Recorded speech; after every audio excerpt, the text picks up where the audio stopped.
You এবং অয় দিয়ে আজকে সুন্দর একটা ছেলের ছবি আঁকবো। প্রথমে এভাবে ইউ এবং অয় লিখে নিতে হবে। ইউর দুই পাশে দুইটা কান এবং মাথার উপরে এভাবে চুল দিয়ে দিতে হবে। এরপরে চোখের ভ্রু, চোখ এবং নাক মুখ দিয়ে দিতে হবে। গলা এভাবে এঁকে দিয়ে ঘাড় এঁকে দিতে হবে, দুই পাশে টান দিয়ে অয়ের সঙ্গে সংযুক্ত করে কলার দিয়ে দিতে হবে।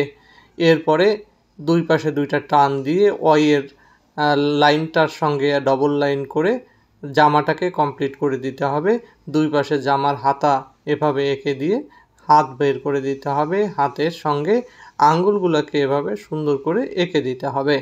এরপরে অনুরূপভাবে অন্য হাতটিও এভাবে এঁকে দিতে হবে। হাতের আঙ্গুলগুলো এখানে ভাঁজ করে দিলাম। এবার দুই পাশে আরও দুইটা লাইন এভাবে টেনে মাঝখানে থেকে দুই পাশে আরও দুইটা লাইন টেনে পা এঁকে দিতে হবে। পায়ে মূলত প্যান্ট পরে আছে এবং পায়ের সঙ্গে জুতো এঁকে দিতে হবে। এবার সুন্দর করে তার গায়ে স্কিন কালার দিয়ে দিতে হবে।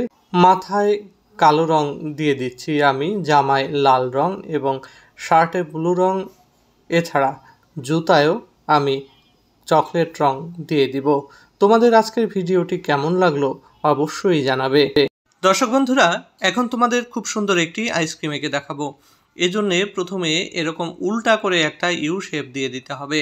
এই ইউ শেপটা দেওয়ার পরে এর সঙ্গে একটু কার্ভ করে ক্রিম বেয়ে পড়ছে এরকম একটা লাইন দিয়ে দিতে হবে।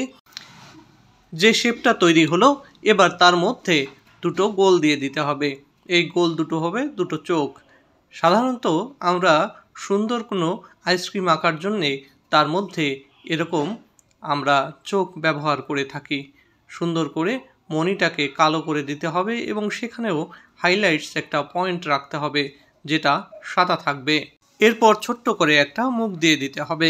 এবার নিচে একটা পয়েন্ট দিয়ে দুই পাশ থেকে ত্রিকোণা আকারে আইসক্রিমের কোণটা এঁকে দিতে হবে।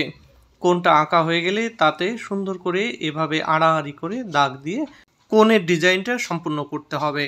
এরপরে উপরের অংশে ক্রিম কালার দিয়ে দিতে হবে, চোখের মণিতে দিয়ে দিতে হবে নীল রং এবং কোণে ইয়েলো আকার কালার দিয়ে দিতে হবে। আজকের আইসক্রিমটি তোমাদের কেমন লাগলো?